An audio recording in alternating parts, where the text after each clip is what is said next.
Good morning, everyone. I'm Willow Bay. And I'm Bill Ritter. Call it a labor of love. Any day now, an Iowa woman will give birth to septuplets. That's 7 babies.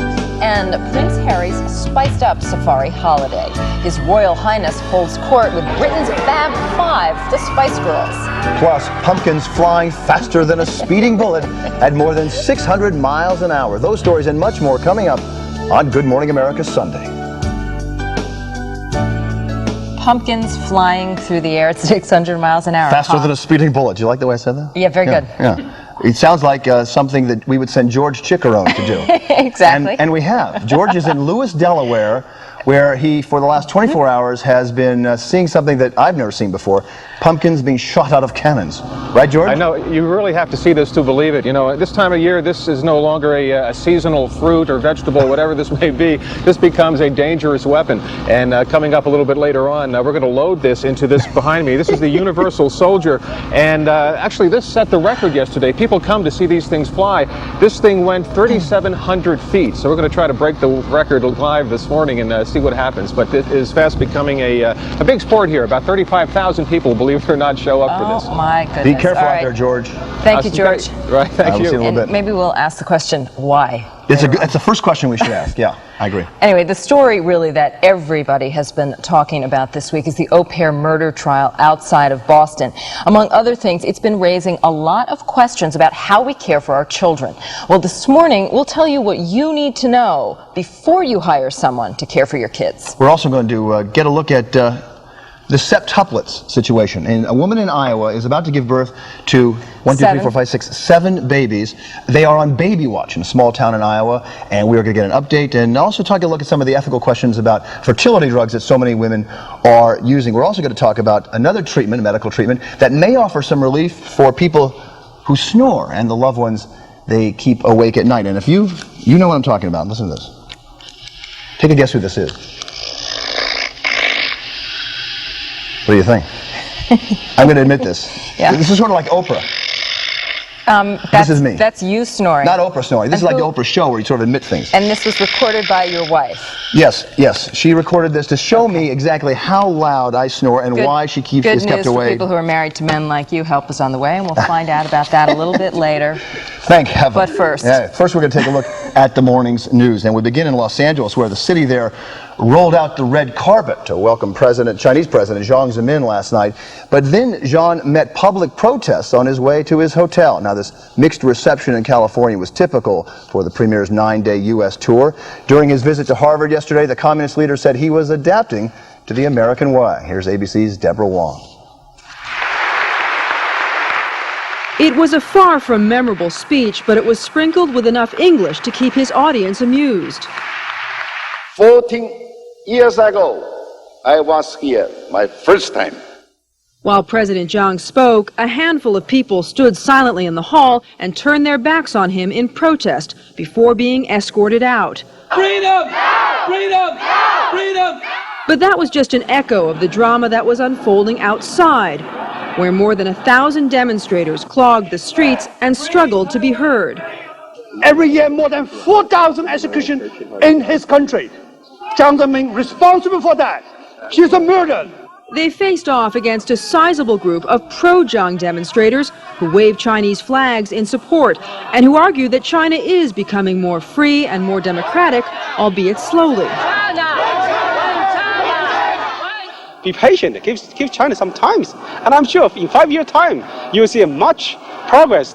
And in a rare, unscripted moment, President Jiang told his audience he had learned something from these protests, how American-style democracy works.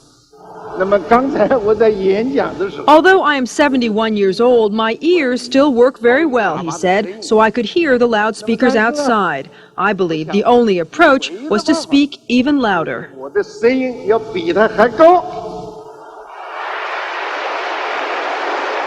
President Jiang will spend his last day in the U.S. in meetings with business people in Los Angeles, meetings that are not likely to be as contentious as these.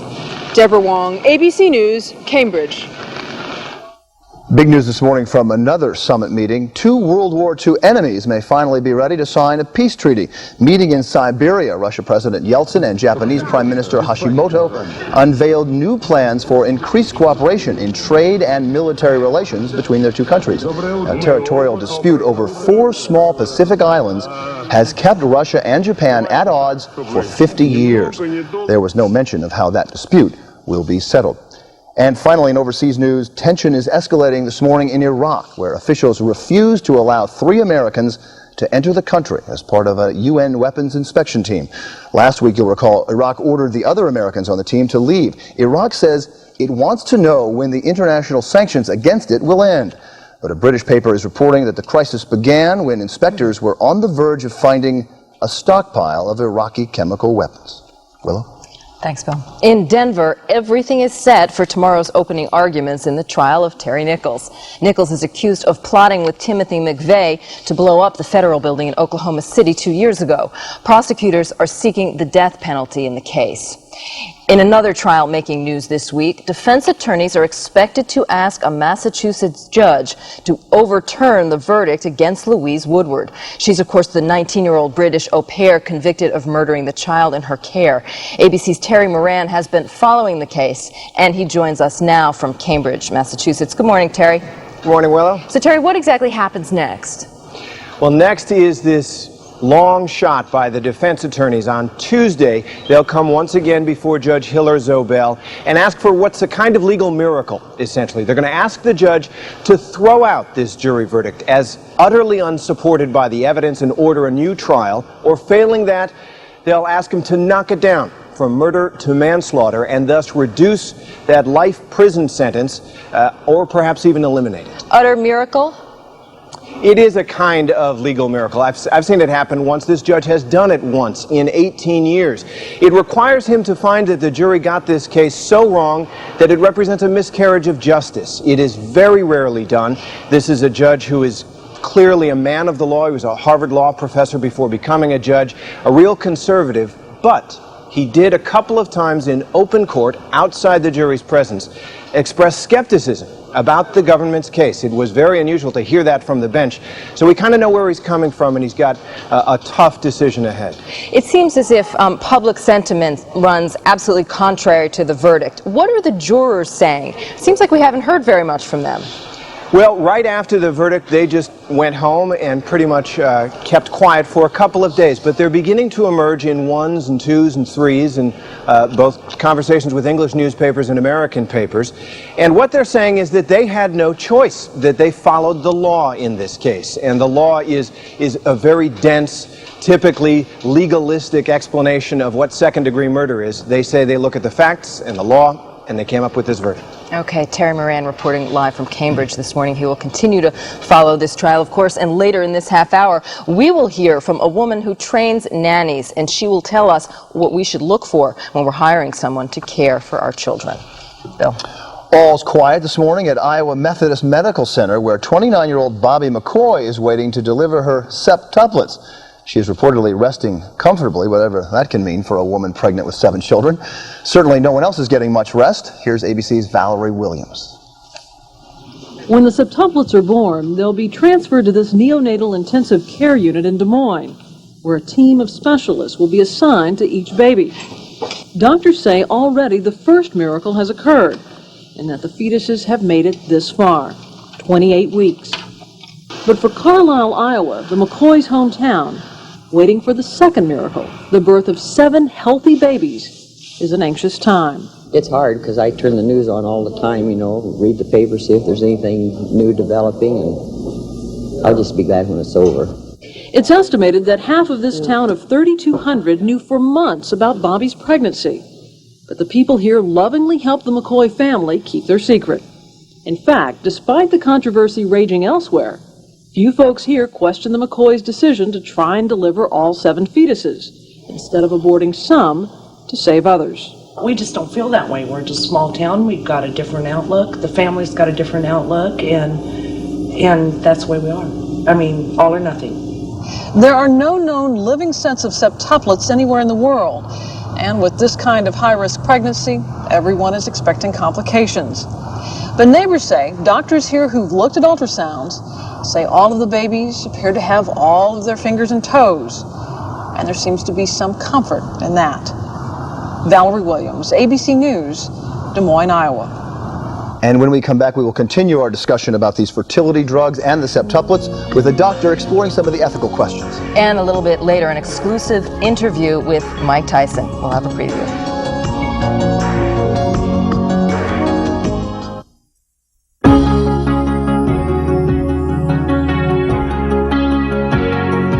It's the miracle of birth multiplied. While it is extremely rare to see the birth of sextuplets like these born last year, multiple births are on the rise. As we saw in the news, the town of Carlisle, Iowa is on baby watch this morning, waiting for the birth of septuplets to a local couple. Now, like many couples today, they used fertility drugs to help them conceive and ended up with more than they bargained for. It's a trend that began in the 1970s. With the development of fertility drugs and high technology intervention to help couples have children. But in the past 10 years, the number of fertility clinics has grown from 30 centers to over 300. As clinics have become more successful, and as more couples have turned to them for help, the rate of multiple births has almost tripled. In the United States today, 1/3 of the twins, 3/4 of the triplets, and virtually all of the quadruplet and above babies are born as a result of assisted reproductive technologies. Fertility drugs increase a woman's chances of multiple conception because they stimulate the release of more than one egg at a time. Other techniques, like in vitro fertilization, are more complicated. With in vitro, a woman's eggs are fertilized in a laboratory and transferred to the uterus to develop naturally. Usually 2 to 4 embryos are transferred each cycle. But some fertility clinics will transfer as many as 8 to increase the odds of achieving a pregnancy. And the process can be expensive. For example, one cycle of in vitro fertilization costs on average $7,800. With couples and clinics both hoping for a miracle baby, aggressive treatment is often the first choice. As a result, many couples get more than they bargained for.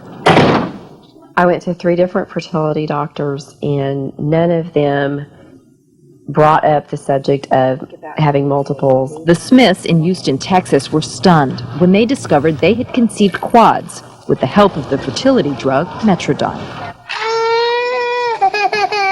You're excited, you're finally pregnant, but it's not a normal pregnancy.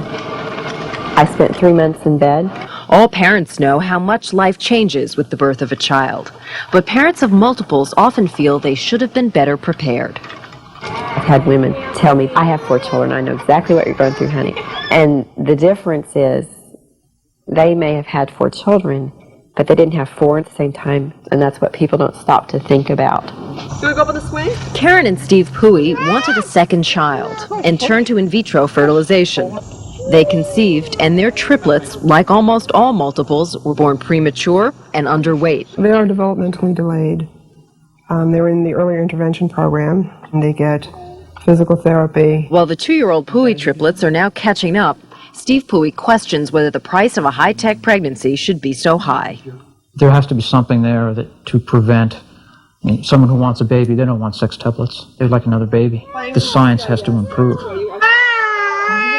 To somebody who is in the middle of treatment for infertility, I would say stop and think, what will that mean from the responsibility of it minute to minute, to the changes that's going to bring in my life and my marriage, to the financial responsibility. Am I prepared for all that? The dramatic rise in multiple births is raising a lot of questions about the risks and rewards of fertility treatments. So joining us now is Dr. James Griffo, Director of the Division of Reproductive Endocrinology at New York University Medical Center. Good morning. Good morning. We tend to celebrate these multiple births. You know, here we are on baby watch waiting for the septuplets to be born. We marvel over, triplets and quads and all that. But from the point of view of a fertility specialist, are these success stories? Well, this is actually not a success story. Our goal is not to help patients have sextuplets. Ideally, we would like them to get pregnant with 1 child. Why not sextuplets? Well, the obstetric risks are very significant for this patient. This is a very miraculous case, and I wish this couple the best, but the chances of a patient carrying sextuplets to term and having a good outcome is very, very low. So the risk to the mother, of course, risk to the fetuses and the babies? Correct. There are obstetric risks to the fetuses in terms of preterm delivery, but mother also faces very significant risk in terms of high blood pressure in pregnancy, preterm labor, and obstetric hemorrhage at the time of delivery. This is not an ideal situation. This is not something we strive for. And then, of course, once the babies are born, the fertility specialist's job is over and the real tough part begins. Well, I think that's another area that we don't really spend too much time talking about. How difficult is it to raise triplets, quads, quints, sextuplets, sextuplets? It's very difficult, and I think we need to really think more clearly about these issues. And this is a situation we would like to avoid. Can you avoid it? I mean, well, that's the problem. I mean, the technology, we would love to have a perfect technology. We heard one of the fathers in the piece saying, you know, look, the science has just got to improve here. Is that even possible? Well, I think to a point we can do better than we're doing, and we actually are making changes. We do in vitro fertilization. We actually have better control than we do in the treatment this patient got, which is just ovulation induction without in vitro fertilization. We can determine the number of embryos for transfer, and in fact many clinics are reducing the number of embryos for transfer as we've gotten more successful. So in other words, there's less, even though it's a drug treatment and therefore less invasive than perhaps an in vitro and less expensive than an in vitro, you actually have more control over the outcome.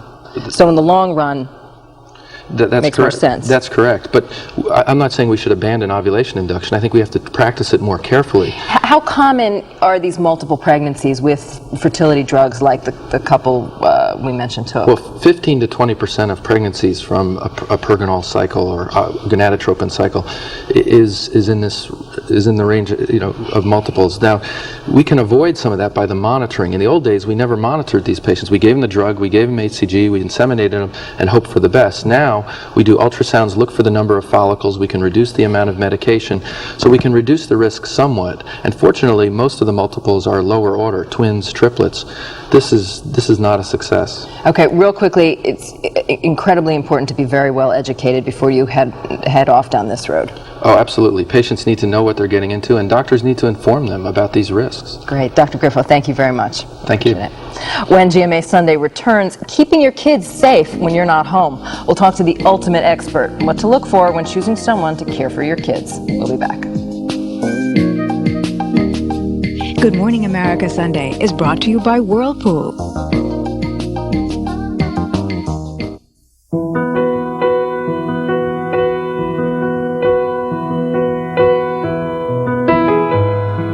An estimated 30 million children in America are cared for by someone other than their parents, part or full-time. But how do parents ensure that the caretaker they hire will keep their child safe? It's a fear that millions of parents share. Of course, it's highlighted by the au pair murder trial outside Boston this week. For some answers, we turn to Sheila Roth. She is executive director of the English Nanny and Governess School in Chagrin Falls, Ohio. She has been training nannies for more than a decade. Sheila, good morning. Good morning. I guess we should start off from the top and say we've been referring to this as the nanny trial, but it is not. It's an au pair trial, and there's a big difference between au pairs and nannies, right? A very great difference. Au pairs are not trained. They are just foreign young people who visit America for a year to enjoy the country. Nannies are trained, and we would like to think that everybody who calls herself a nanny has received some training. I know in New York here, where a lot of middle-class people have nannies take care of their children, they are not trained in a governor's school like you put them through. Briefly describe what you train your nannies to do and how it's different than just hiring someone from an ad. Well, the training basically is parenting. We teach everything that good parents should be doing with their children. They should be knowledgeable about child behavior and development, nutrition, cultural events such as art, music, literature, language development, creative play, and safety. Safety is a very important part of this program. Infant through adult CPR, standard first aid. They're knowledgeable about problems of speech, of hearing, of sight, foot problems. They learn about nature, where to take children for nature walks, and really exploring the world and giving children a happy, healthy childhood. I take it the women behind you are nannies in training. What are they doing behind you there? these are art projects that they're working on, cultural projects, art projects. They're all geared to working with children, and they're learning things that children can do. They become the teachers, they become the educators. We like to think of the certified professional nanny as an educator. They are the first teachers. If they're with children from birth, they will be teaching them everything that they would need to know during that span. Okay, Sheila, walk us through this. Not everyone can afford a highly trained nanny. What do you suggest to average workaday people out there who are desperately trying to come to grips with this question? How do they get the best kind of childcare? What questions do they ask? What do they do when trying to hire some sort of childcare person? Lots and lots and lots of questions. All sorts of questions. Like? Tell me about your background. What was your childhood like? Did you have a happy childhood? What experience have you had with children? Get a sense of that person. Then ask them, what would you do with my child, depending on the age? Do they know age-appropriate activities? What will they do with your 2-year-old? What would they do with your baby? Get a sense that they know what to do when you're not there. Do you want to look for someone with a lot of experience? Well, experience is a very strange word. Experience can mean repeating generations of mistakes. Your mother spanked you because her mother spanked her because her mother spanked her. Mm-hmm. So when you talk about experience, find out what their philosophy is on discipline. How will they discipline your child? What sort of things have they learned? If you're talking about experience working with another family, then you contact that family, you talk to them for a long time and find out about that person. All right, Sheila Roth for some tips on childcare with the English Nanny and Governor School in Chagrin Falls, Ohio. Thanks for joining us this morning, giving consumers some tips on how to pick a child care giver. And we'll be right back. Stay with us.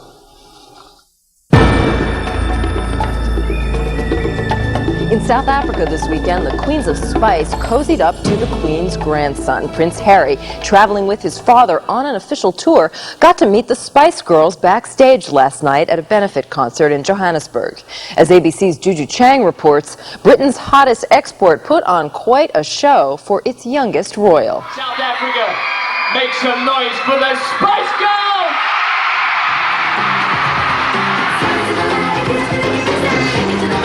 They're among the hottest pop stars in the world, playing to a crowd of Johannesburg youth. It was a concert to benefit one of Prince Charles's charities. The Girl Power group was the star attraction at the Two Nations concert, whose patrons are the Prince and President Nelson Mandela. They joked together before the event. But it's one of the greatest moments in my life. Hey, wait Thank you. Charles, sir, is it one of the greatest moments in your life? It's the second greatest. There we are. And the first time I met them. This is part of a new public relations offensive. It features a relaxed Prince of Wales who escorted his beaming 13-year-old son to meet with the performers.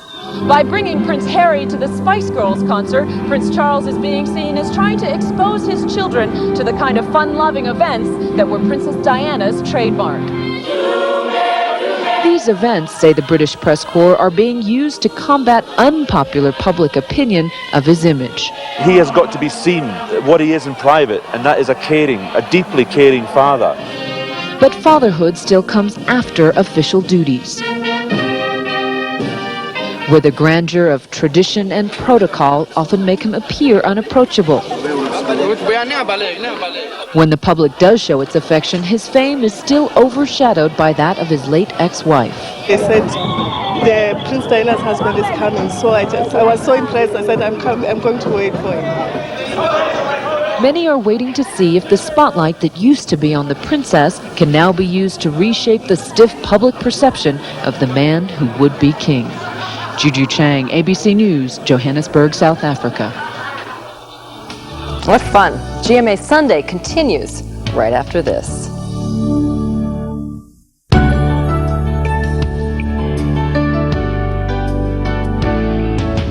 Coming up in this half hour of GMA Sunday, it's being called a breakthrough treatment, and it could make you more popular in bed. How's that for a line that's guaranteed to let you watch the Could story? make you more popular in bed. Well, and you too. Well, maybe. All right. Well, anyway, snoring. We're talking snoring, of course. It's long been the source of jokes like the ones we were just trying to tell, but it is really a serious problem for millions of Americans. How many? Do you know? No, millions, 50. but more men than women. Half of the men, third of all women. Yeah, so more men. In fact, I got to take this chance to play this. Listen one more time. Sort of a self-admitting kind of thing. I feel cleansed now. This is me. You're sharing your snoring with all of us? You've never heard me snore before, and No, thank now the goodness. world has. Anyway, we'll talk about some of that treatment. How many of you guys snore? Admit it. How many of you guys snore? On the set? A lot of raised hands Half the here. crew. All right. No, they don't want to talk about it. Okay. We're going to get to that embarrassing dilemma in a few minutes. Speaking of dilemmas, I mean, this is one that really stumps us every year at this time of year. What in the world do you do with those leftover Halloween pumpkins? It's a big issue in my house. Huge. But in the small town of Lewis, Delaware, the locals know exactly what to do with them. They have a pumpkin chucking contest, and we're going to go there to find out exactly what in the world that is. Shot from cannons, 600 miles an hour. It's actually quite a sight. Okay. Yeah, all right. But first, Mike Tyson is nursing some bruises after a motorcycle accident Wednesday night. But the question remains, the bigger question remains, after he bit Evander Holyfield's ear during their fight in Las Vegas last June, what can heal his reputation? ABC's Alex Wallow scored the first interview with the boxer after his suspension from boxing, and the interview apparently is a knockout. Good morning, Alex. Good morning, Bill. How are you? Hello, Willow. You talked to him. What did he say? He said a lot more than I expected him to say. Honestly, I thought he would be in that kind of program mode he was in when he made the apology a few days after the incident. But he was very candid, very frank, very straightforward, talked a lot about his faults as well as why he did what he did. And I think came across better for being honest rather than trying to put some kind of spin on what happened. Well, let's take a look. We have a clip of that interview. Here it is. It was hard to watch, Mike. I mean, it was hard to watch you bite off a piece of a guy's ear and spit it out on the ring floor. You know, it's hard for me to watch it. You think it's hard for you to watch it. You watch it in a joking manner. People watch it in a joking manner. I have to watch it in a manner of disgust, disdain, and just semi-humiliation. Disgust and disdain for yourself that you did it? Yes. Did you feel that you lost your dignity that night in Las Vegas? No, because dignity is what people think of you. Principles are what you think of yourself. And what I thought of myself was like, wow, I shouldn't have done that. Because that was just striking out and totally hatred right there. But making this, I shouldn't have done that. Because for that one moment, I just forgot he was a human being. Telling bite there. Yeah, interesting statement. For that moment, I forgot he was a human being. I mean, And that's what happened. That's why he did it. He forgot. He snapped. What? Well, he does say he snapped, and why did he snap? He says it was for retaliation because I was getting headbutted and the referee wasn't helping me at all. I thought I had to take things into my own hands. And also desperation because he did have a terrible cut from a clash of heads that happened in the second round of the fight. This is a fighter that I think America loves to hate. And I don't know a lot of people who say, I'm a Mike Tyson fan, and yet we are fascinated by him, by his complex childhood, his adulthood, his career. Yeah, you know, it's interesting about the loves to hate part. I was at his fight when he came back from a conviction for rape, and I was shocked that there wasn't one boo in the house. Everybody seemed to be cheering him, but he feels that he's hated. He feels that he's, and I think right now, interestingly, more people are upset at him and have turned on him because of this incident than they did for the conviction for rape, which is very strange. Yeah, very strange. Now, you actually, last night, got the chance to interview his wife for the first time. Yeah, which was a bonus. We went back up to update it because he'd had the motorcycle accident the day after we interviewed him last week, and so we went back to update, and we were able to get the first interview with Dr. Monica Turner, who is quite an amazing and impressive woman. She's got an undergraduate degree from the University of Virginia. She graduated from Georgetown Medical School. She's going to be a pediatric doctor. And she married Mike Tyson. And she married Mike Tyson, and we talked to her about that, and that is also very interesting. And to hear his take on the marriage, and he says, I said, do you think the relationship is working, Mike? They just got married. And he says, well, I'm trying, but she's working much harder at it than I am, and if it breaks up, it's going to be my fault, which is, I think, pretty candid of him. Sounds like he's been in therapy, to be honest with you, right? Well, he has been. Yeah. He said he was going to seek therapy, and I think he has, and I think it's reflected. Will he fight again, yes or no?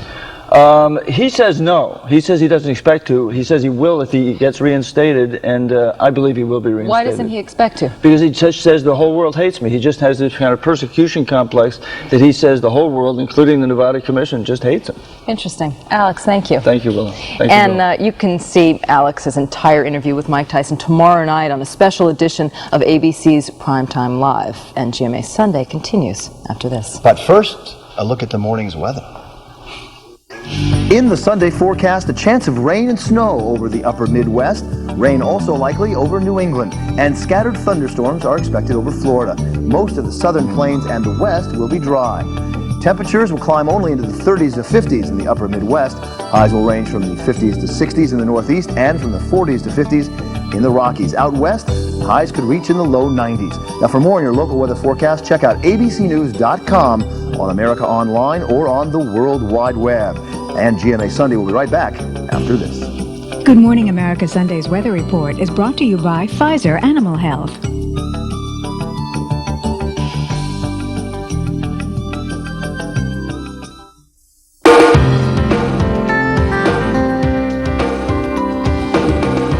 Well, as we heard in the news, lawyers on both sides of the Louise Woodward trial outside of Boston are preparing to head back into court next week.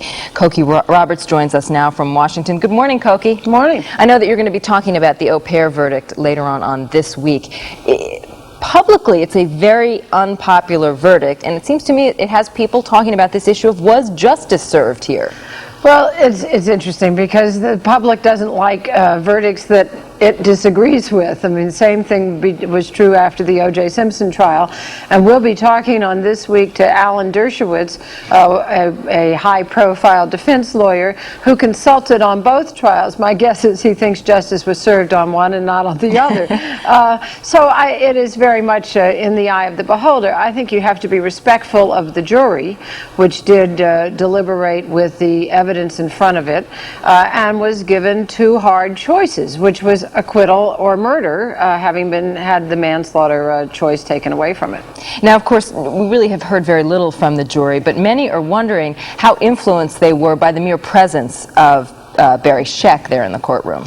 Well, that's an interesting question. I think it's probably a little too convoluted for the truth, but there are theories that the jury just didn't believe a word that Barry Scheck said because he had defended O.J. and they did not think justice was served in the O.J. trial. I think that's going around the bend a few times too many. But it does raise the question of whether these high-profile, high-paid defense lawyers are a help or a harm. It's entirely possible that this young woman would have been better served with a public defender. Now, Cokie, if the outrage here is significant, it pales in comparison to the outrage going on in England. I know that you're going to be joined by an editor of The Sun today. What is the reaction there? It's phenomenal. Everyone is up in arms, apparently, and The Sun, which is a tabloid paper, has had page after page of outrage, is conducting a public defense fund for Louise Woodward, the au pair, and is essentially saying, America is a travesty, can't get it right. I think that some of this, of course, is a newspaper eager to sell, but there does seem to be a genuine sense of upset on the other side of the ocean. We'll also be talking, though, to a prosecutor, and that is key here because this is a prosecutor who has dealt with many, many, many child abuse cases, and that is the dreadful work that prosecutors have to do, and they see it all the time. All right, Cokie. Well, thank you very much. I know you're also going to be talking to Bill Richardson, the U.S. ambassador to the UN, and see if you can make some sense of this situation in Iraq. Which is getting very tense this morning. This morning, the Iraqis refused to allow American inspectors in to look at what was happening at their weapons, and that could get very tense. All right, Cokie, we'll be watching later on this morning on This Week. Thanks as always. Thank you, Willow. When Good Morning America Sunday returns, does your snoring keep your maid awake? Well, hang in there. Help may be on the way.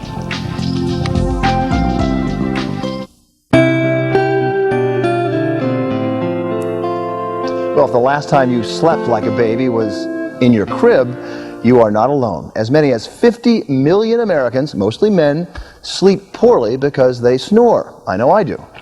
Does Steve Fox? Well, we're going to find out because he's got some good news to report. Do you snore? It has been alleged. I have never heard it myself. As many as half of all adult men and nearly a third of all women snore. As I said, my wife alleges that I snore. Mm-hmm.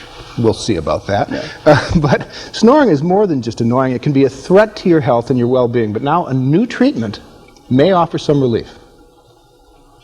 It is the morning after yet another sleepless night for Janet and Keith Vance. I'm waking my wife up every night with my snoring, so it's not, we just had to do something. I mean, neither of us were getting a good night's sleep. It just sounds loud. And it wakes you up. It wakes me up. Does it wake him up? No, I wake him up. As any bed partner knows, snoring is more than just an embarrassment. It's a potential relationship wrecker. I'm not sure that his snoring has gotten worse, but I think that my reaction to it has gotten worse. Snoring happens because tissue at the back of the throat, the soft palate and the uvula, relax when the snorer is asleep, blocking the passageway.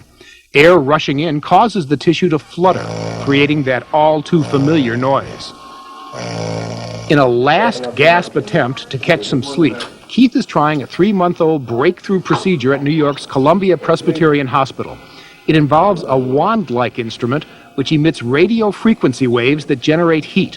The heat burns the sagging tissue in order to shrink it and make the airway bigger. It's a very specialized burn that has specific dimensions. When the burn heals up, the tissue contracts and stiffens. In the past, snorers sought relief from nasal strips or anti-snore pillows, nose drops or tongue and jaw retainers, homeopathic tablets, and in the worst cases, laser surgery, which is usually painful and can take weeks to heal. The new radio frequency, or RF procedure, is much less invasive. You come into the office, it's performed in half an hour. You're able to go back home and resume your normal activities. Keith's procedure went well, but he won't know if it works for about a month. My wife isn't kicking me anymore to roll over. So we talked to some people who had already tried the procedure to deal with their snoring problems. It helped a great deal. How can you tell? Less complaints from people. I have a feeling this is something that can make you a better sleep partner. And who wouldn't want that? To date, the procedure has proven to be effective for 50 to 70% of the people who try it to stop snoring. But snoring is more than just an irritation. It can also be an indicator of a much more serious disorder known as sleep apnea. People who literally stop breathing in the middle of the night and wake up gasping for air. Here in Northern California, the procedure is being tested to see if it can help apnea victims. The sleep study they found is that I was waking up nearly 500 times a night, and that I wasn't able to sleep longer than 53 seconds without holding my breath. Sleep apnea affects almost a quarter of all men between the ages of 30 and 60. Harry Filibosian's apnea was so severe he had to have a tube surgically inserted into his throat so he could breathe at night. I'd wake up, say, Harry, wake up, start breathing again. It was just terrible. Harry was the first person treated for sleep apnea with the RF procedure by Dr. Nelson Powell, who developed it at the Stanford Sleep Disorder Clinic. He never thought he was tired because he didn't have any frame of reference, but he was disastrously sick. To date, Harry has had 8 RF procedures from Dr. Powell and believes he is almost cured. I can function, I can think, I can reason. I'm not as irritable. I have a memory again. It will take about a year before clinical studies confirm whether the RF procedure will be successful in treating sleep apnea, but so far the signs are good. I think it's very good news if we can substantiate that what we do can be done safely and that, in fact, we can improve them. It could mean improved lives for people who suffer and for their spouse. That's correct. This is a good thing. That is a good thing. My wife would agree. And how much would it cost you and your wife if this were to be done? $2,000 to $2,500, and you usually have to have it done several times. Harry Filibosian had 8 RF procedures, but for most people, 3 probably should do the trick. What's the downside of having this operation? Is there any? Well, we don't know. The procedure is so new, it was just approved by the FDA in July of this year, 3 months ago, that is one of the areas of concern. Suppose 5 years down the line we find out that it causes some sort of permanent damage to your tongue or the back of your throat. Yeah. We don't know that it will, and that's the only answer I can give you. We don't know the downside. And you and I make our living talking with our voice. I'm a little afraid to try that. Well, it wasn't a snore of a story, I'll tell you that much. Thanks a lot, Steve Fox. All right, take care. When GMA Sunday returns, we are going to go to Lewis, Delaware, where George Chickarone will answer the burning question, how fast can an ordinary gourd go? We'll be right back.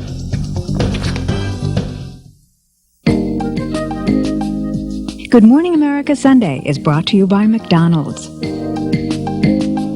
Couple of program notes before we go. Later this morning on This Week with Cokie Roberts and Sam Donaldson, Alan Dershowitz on the au pair verdict. Did the evidence meet the standard of proof?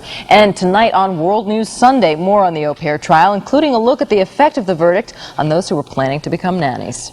And all this week, join Charlie Gibson and Lisa McCree on Good Morning America. Tomorrow on GMA, a preview of day one in the Terry Nichols trial in Denver. Stephen Jones and Jeffrey Toobin look ahead to what the jury might hear. But we close this morning with the great pumpkin toss. Our GMA Sunday contributor, George Chickarone, is in Lewis, Delaware, where the entire town is on an unofficial kind of flying pumpkin alert this weekend. Pumpkin alert holiday. All right, George, what do you got there? Well, this is the 13th festival, I believe, right? 12th. I'm sorry. See, I messed up right off the bat. Well, I don't know my pumpkin etiquette here, but I'm here with Amy Simpson, and Amy is the event coordinator. Amy, you know, I'm going to speak for the people back in New York in the studio. Why? Why did they do this? Well, about 12 years ago, there were 3 men arguing in a local blacksmith shop over who can throw an anvil at the farthest. And then it turned into pumpkins, and Pumpkin Chunkin' was created. And we took it over as the Roadhouse Steak Joint 3 years ago for local charities to raise money for them. And I mean, was there any alcohol involved with the creation of this, or it all happened? It happened like spontaneous combustion, or what? I'm sure there was some alcohol involved. Okay. Anyway, the guys, we're getting ready to fire this thing off in just a few seconds here as they're feverishly working, loading pumpkins. Anyway, we were here yesterday as the event kicked off for the first day, and as you're about to see, it was a proud day when pumpkins fly. You say now that Halloween's over and you don't know what to do with all those pumpkins? Well, you've come to the right place. It's called Pumpkin Chunkin', and this year's 17 chunkies, along with their chunkors, converged on the small town of Lewis, Delaware, toting pumpkin-throwing contraptions made from everything from Tupperware to Mom's corset. It's an honest, non-blood sport. Well, most of the time. What happened? They're broke. Why do people do this? Why? Because it's fun. There was the kiddie category. Child's play. Get a load of these big guns. On a good day, some of these 80-foot barrels can propel a pumpkin more than half a mile. Basic air cannon. It's got a big air tank on it. Just fill it up with air, load the pumpkin, push the button, and the pumpkin goes out the end of the barrel. It comes out all right at speeds up to 600 miles an hour. Some of these things are downright scary, using thousands of pounds of compressed air. And technical? Oh, my. NASA? They're not here, are they? The rules are simple. The pumpkins have to weigh between 8 to 10 pounds. They must leave the device intact. And above all... How's it go? Good Lord, don't let anything get hit by our gourds. A good time, yes, but there's magic in those big barrels. Not only are they expected to raise about $35,000 for charity, but this is the only place, they say, where you can turn a pumpkin into squash. Whoa, that was scary. Okay, we're gassing up the Universal Soldier. We're ready to go to battle here, right, guys? How much pressure's in this, Trey? 175 now. All right, think we can break the record? Oh, yeah, it's easy. All right, why don't you guys count us down to 5, and we'll let it go, okay? Ready? Everybody? Spanning the globe to bring you the latest. 4, 3, 2. Be careful, George. Can we follow that? Where is it? Where is it? Where'd it go, George? I think you were disqualified. It's a dud. Anyway, but keep in mind, it really is a good time, and they're raising a lot of money for charity, and, well, what can I say? We'll be able to find that pumpkin sort of in Baltimore or something, right? I'll bring some back. We can swing this around and wing you guys as you leave the studio. Okay. Did it make it out of there, George? I think it's shredded in mid-flight. This was a bogus ball. Well, let me just say something. We are trying. We have been experimenting ourselves. I'm not going to do it in front of Willa, but we have our own pumpkin launcher here. So, okay. All right, George. Good luck out there. Thank you be careful. Thank you. We'll see you later. All right. Steve Fox was telling us that he did the story a few years ago. Yeah, 3 years ago for the show. And I think the answer to why they do it is Because they can. Because they can? And you heard the thing about alcohol being involved. Doesn't it surprise you? That's why you wanted to do it here. I do want to do it. You thought you could get away with that. I bet the fact that people like George and Steve go down there to cover it is another reason why. It's truly goofy. I mean, it's truly stupid. You gotta love it. Thanks for stopping in, guys. Everyone, thanks for spending your morning with us. We'll see you next Sunday. So long. I'm going to give this a chance, all right? Give it a All right, shot. give it a shot. Here we go. Excuse me. Let me turn my back on you. All right, here we go. Remember, kids, don't try this at home. Wait, Be careful, I'm Willow. moving out of All the right, way. here we go. Here we go. 1, 2. Not bad, huh? This is how you get rid of your pumpkins. I like this. It's going farther than the other one did. We're not seeing any records set here, Bill. It's good Willow move. Okay. All right. Now I'm going to get it. Not bad. One more. What we do to amuse ourselves. I guess we're not going to get the chance to I had a talk about career once, didn't I? the Mike Tyson interview. Oh, all right, one more. You know, I understand Sam and Koki are going to be doing this later on in the Exactly. show. I know. It's just this. You want to try it? No, thank you. So far you haven't hit yourself. What do you think? Let me see if I get it. No. No. Say goodbye, Bill. Get